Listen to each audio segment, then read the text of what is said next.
اسی حوالے سے میں ساہنی صاحب کا ایک حوالہ دوں گا. پروین ساہنی صاحب ہیں، وہ بہت اچھے اور بہت، میں کہتا ہوں کہ سمجھدار قسم کے انسان ہیں، اور ان کا تجزیہ بہت اعلیٰ ہوتا ہے، اور میں عموماً ان کو فالو بھی کرتا ہوں. اور میرا آج کا یہ جو ولاگ ہے اس میں بھی ان کی انپٹ کافی زیادہ شامل ہے، جس کے لیے میں ان کا شکر گزار ہوں. تو بھارت اور پاکستان کی جنگ کے حوالے سے جہاں تک بات ہے، اس نے کہا کہ یہ پاکستان اور بھارت کی جنگ نہیں ہوگی. یہ جب بھی جنگ ہوگی پاکستان اور چائنا اکٹھے ہوں گے اور ان کی بھارت سے، اور اس کو انہوں نے ایک نام بھی دیا جس کو انہوں نے کہا ون فرنٹ ری انفورسڈ وار، یعنی کہ کسی بھی ایک فرنٹ کے اوپر ری انفورس قسم کی، یعنی کہ زیادہ طاقت کے ساتھ، زیادہ مل کے جو ایک مضبوط جو ہے وہ جنگ لڑی جائے گی. زیادہ مضبوط اور جو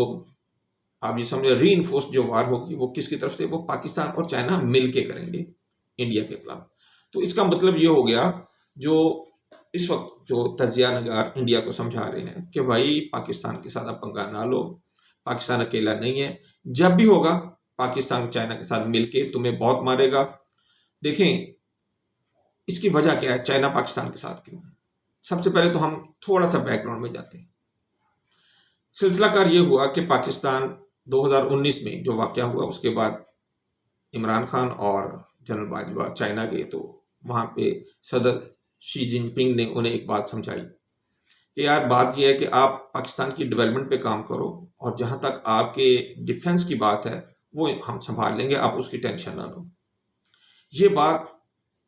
جنرل باجوہ صاحب نے آ کے یہاں پہ باقی لوگوں سے بھی کی. میرا ذات طور پہ خیال ہے کہ جو ان کے متعلق یہ کہا جاتا ہے کہ انہوں نے کہا جی ہمارے ٹینکوں میں تیل نہیں ہے اور یہ نہیں ہے اور وہ نہیں ہے، میرا ذات طور پہ خیال ہے کہ وہ جو صدر شی جن پنگ نے جو انہیں بات سمجھائی تھی وہ اس کو الیبریٹ کرنا چاہ رہے تھے، لیکن لوگوں نے اس کو ایک اپنی طرف سے کچھ الفاظ پہنا لیے، جبکہ ان کا خیال یہ تھا کہ ہمیں انڈیا کے ساتھ مل کر، انہوں نے پیغام بھی انڈیا کو دیا کہ ہمیں انڈیا کے ساتھ مل کر ڈیولپمنٹ کے اوپر کام کرنا چاہیے. پاکستان، چائنا اور انڈیا اگر مل کے ڈیولپمنٹ پہ کام کریں تو یہاں کی ہم غربت کو بہت جلد ختم کر سکتے ہیں اور ہم امن کے ساتھ اپنے تمام مسائل کا حل نکال سکتے ہیں. لیکن آپ جانتے ہیں جو ہندوتوا کے لوگ ہیں، اسپیشلی بی جے پی ہو گئی، آر ایس ایس ہو گئی، وشو ہندو پریشد ہو گیا، بجرنگ دل ہو گیا، تو یہ سارے لوگ جو ہیں یہ تو اب انسان نہیں رہے، یہ تو اب لڑنے والے، آپ یہ سمجھ لیں کہ لڑنے والے بھوت ہیں، جن کے دماغ میں خناس بھر گیا ہے کہ وہ آسمان سے اتری ہوئی کو مخلوق ہیں، اور وہ ہر بندے کو تہ تہ کر کے اپنے جو ہے وہ مقاصد کا حل نکال لیں گے. بہرحال ہوا کیا کہ جب انہیں یہ بار بار سمجھایا بھی گیا تو ان کے عقل میں نہیں آیا. جنرل باجوہ اور جنرل اور عمران خان جب وہاں سے واپس آئے، انہوں نے یہ بات تھوڑی سی اپنی کمیونٹی میں بھی کی اور یہ باتیں انڈیا تک بھی پہنچی. اس کے بعد 2020 میں شی جن پنگ جو ہیں وہ انڈیا گئے، اور وہاں انہوں نے مودی کے ساتھ، جہاں ٹھیک ہے باقی باتیں ہوئی ہوں گی، لیکن انہوں نے یہ بات ضرور کی جو انہوں نے واپسی پہ باقی لوگوں کے ساتھ، یعنی کہ جو بھی پریس کے لوگ تھے انہیں بھی انہوں نے یہ بات بتائی کہ میں نے مودی کو یہ کہا ہے کہ ہمارا، آپ کا اور پاکستان کا مل کر ترقی کرنے کا ایک سسٹم ڈیولپ کرنا چاہیے، ہم سب تینوں کو مل کے، اور جنگوں میں کچھ نہیں پڑا، اور ہمیں اپنے لوگوں کو بہتر کرنا چاہیے. کم و بیش یہی الفاظ تھے، اگر تھوڑے بہت آگے پیچھے ہو گئے ہوں تو میں معذرت چاہتا ہوں. لیکن جیسے میں نے کہا ہندوتوا کے لوگوں کے گردن میں تو سریا ہی بہت زیادہ آ گیا تھا. پھر ایک دفعہ جیتے، پھر دوسری دفعہ جیتے، تو ان کے ذہن میں یہ آ گیا کہ یار یہ طریقہ کار ٹھیک ہے کہ جب بھی کوئی مسئلہ ہو پاکستان پہ حملہ کرو یا اس کے ساتھ سرحدوں کو گرم کرو اور ووٹ لو اور اس کے بعد موج کرو. اور یہ چیز ہم تو دیکھ رہے ہیں، لیکن یہ وہاں کے باشعور لوگ بھی دیکھ رہے ہیں، اور اسپیشلی میں دیکھتا ہوں کہ ان کی افواج، اسپیشلی بحری افواج، فضائی افواج اور نیوی، ان کے کرتا دھرتا بھی اس چیز پہ مائل ہو چکے ہیں کہ یہ امن ہی رہنا چاہیے تو یہ بہتر ہے. ہاں یہ ضرور ہے کہ اپنی نوکری بچانے کے لیے وہ بیچارے اب مرتے کیا نہ کرتے، ان بیچاروں کو حملہ کرنا پڑا پاکستان کے اوپر. حالانکہ آپ دیکھ لیں کہ انہوں نے اس چیز کا بار بار انکار کیا کہ بھائی یہ نہ کریں، یہ نہ کریں. جس نے انکار کیا اسے انہوں نے یا تو کھڈے لائن لگا دیا، یا ریٹائر کر دیا، یا اسے فوج سے فارغ کر دیا. یہ تو آپ کے سامنے ہے یہ سارے واقعات. چلے بہرحال اس سے آگے چلتے ہیں. شی جن پنگ کی بات کے بعد بھی جب انڈیا کو عقل نہیں آئی تو پھر سیدھا سے ایک کام تھا کہ شی جن پنگ جو ہے وہ 2019 میں چائنا انڈیا گئے، جبکہ 2020 میں پھر جب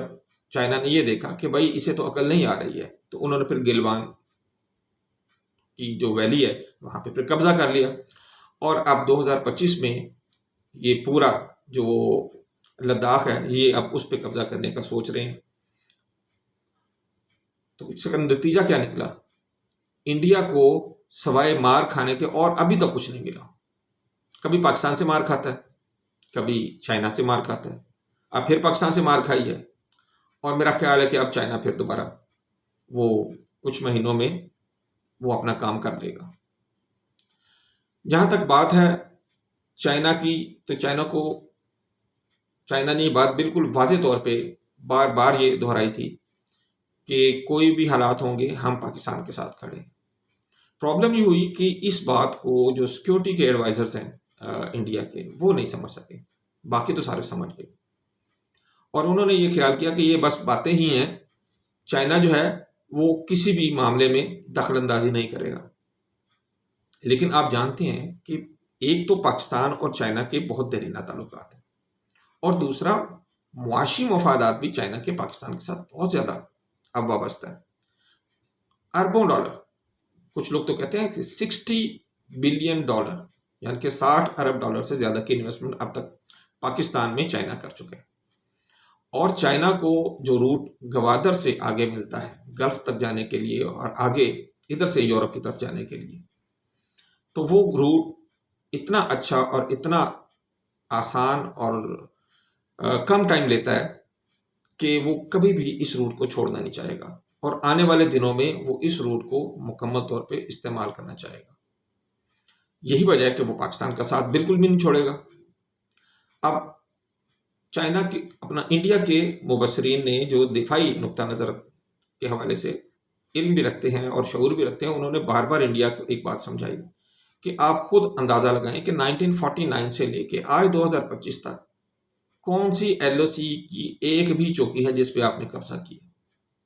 کوئی لڑکے آپ نے قبضہ کیا ہو۔ 1971 کا بار بار آپ جو راگ الاپتے ہیں، وہ 1000 کلومیٹر کا فاصلہ تھا دونوں پاکستان میں، نمبر 1۔ نمبر 2، پاکستانی فوج کی بہت کم تعداد تھی وہاں پہ۔ نمبر 3، انڈیا نے 6-7 ماہ اپنی مکمل تیاری کر کے، پھر مکتی باہنی کو اپنے ساتھ ملا کے،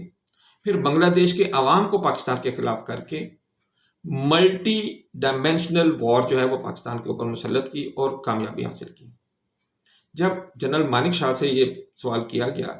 کہ پاکستان کی افواج نے آپ کے ساتھ کیسی جنگ کی، تو انہوں نے وہ تاریخی الفاظ کہے، وہ آپ کو پتہ ہونے چاہیے۔ انہوں نے کہا کہ پاکستانی افواج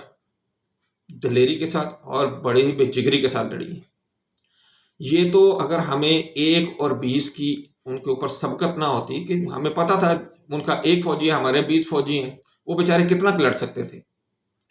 اگر ہمارے پاس اتنی زیادہ عددی برتری ہمیں وہاں نہ ہوتی، اور دوسرا وہ اپنے اصل مین لینڈ سے 1000 کلومیٹر پرے نہ ہوتے، تو یہ ہم کبھی بھی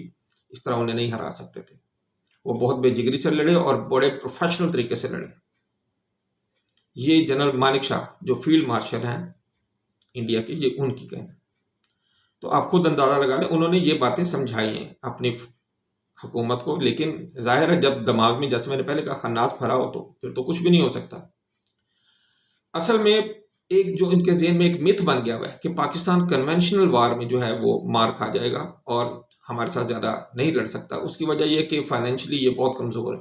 اکنامکلی یہ 2 دن کے اندر اندر سرنڈر کر جائے گا۔ لیکن وہ اس لائن کو بھول جاتے ہیں جو چائنا بار بار کہتا ہے کہ ہم پاکستان کے دفاع کے لیے کبھی بھی غافل نہیں ہوں گے، اور ہم پاکستان کے دفاع میں ساتھ کھڑے ہوں گے۔